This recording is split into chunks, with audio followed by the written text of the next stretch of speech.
Hi friends, ఈ వీడియోలో మనము ఆలుగడ్డ బజ్జీ తయారు చేసే విధానం తెలుసుకుందాం. ఒక బేషన్లో మనకు కావాల్సినంత శనగపిండిని ఒక చిన్న గ్లాస్తో కొలుసుకోవాలన్నమాట. మీకు ఎలా కావాలంటే అలా. ఇక కొంచెము కారం వేసుకోవాలా, అలానే సరిపడ్డంత కారం, తర్వాత కొంచెం ఉప్పు వేసుకోవాలి. మనకి ఎంత కావాలంత వేసుకోవాలి. తర్వాత కొంచెం పొడి పొడిగా ఉంది కదా, దానికోసము మంచి నూనె అంటే సన్ఫ్లవర్ ఆయిల్ కొంచెం వేసుకొని బాగా కలుపుకోవాలి. ఇలా కలుపుకోవడం వలన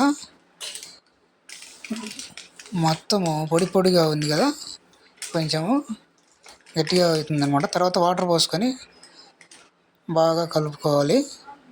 ఈ యొక్క ముద్దలు లేకుండా, పొడి ఎక్కడ ఉండకుండా నీళ్ళు పోసుకొని కలుపుకోవాలి.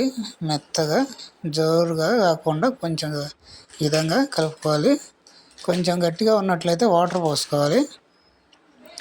అలా వాటర్ పోసుకొని బాగా రెడీ చేసుకోవాలి.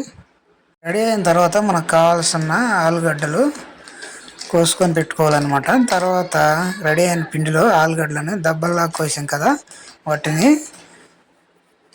బాగా వేడిలో ఉన్న నూనెలో వేయాలన్నమాట. చూడండి, ఈ కళాయిలో ఇలా వేసుకుంటూ వెళ్ళాలన్నమాట. చూడండి ఎలా ఉన్నాయో ఆలుగడ్డ బజ్జీ. సో ఫ్రెండ్స్, వీడియో నచ్చితే లైక్ చేయండి, షేర్ చేయండి, అలాగే మన ఛానల్ని సబ్స్క్రైబ్ చేసుకోండి. ఈ విధంగా తయారు చేసుకోవాలన్నమాట. చూడండి ఎంత బాగా లేస్తున్నాయో. తర్వాత తీసేటప్పుడు మాత్రం కొంచెం ఒత్తుకొని తీయాలి. అది నూనె పీల్చుకుంటుంది కదా బాగుంటుంది బజ్జీ. ఆ బజ్జీ నుంచి కొంచెం నూనె కూడా తీసుకోవచ్చు అనమాట.